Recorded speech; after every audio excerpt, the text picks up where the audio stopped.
હાલો મિત્રો, તેજલ ફાર્મમાં સ્વાગત છે.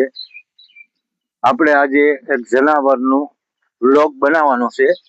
જનાવરને હું ખાવાનું આપવું, ચોમાસું છે અત્યારે, એને કાંઈ ખાવાનું મળે નહીં, ક્યાંય પણ કોઈ વસ્તુ ન મળે, એટલા માટે આ બનાવ્યું છે. આપણે તો 2 મહિના પહેલાનું બનાવેલ છે, પણ ખાલી આજ બતાવું, સૌ લોકો આવું કરો તો જનાવર માટે સારું રહે.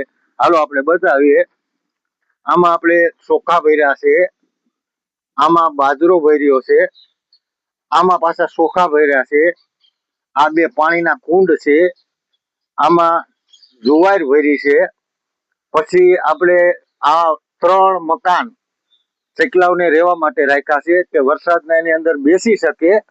પછી એની માથે આ છત બનાવી છે, એટલેથી જનાવર હેરાન ન થાય, પાણી પી લે, ખાઈ લે અને આઈને બેસી શકે. એટલા માટે આ સૌ લોકોને એટલું જ કહેવા માંગુ છું કે અત્યારે તમે આ જનાવર માટે 2 થી 3 મહિના આવું કરો તો જનાવર માટે સારું રહે.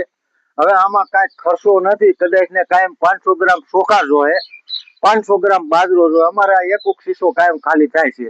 આટલું જ તમે કરો ને તો હંધાઈને માટે સારું, જનાવર માટે સારું.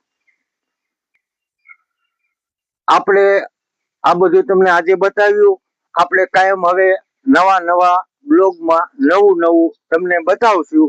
તમને એમાં સારું લાગે એ લેજો, કોમેન્ટ કરજો, લાઈક કરજો અને સબસ્ક્રાઇબ કરજો.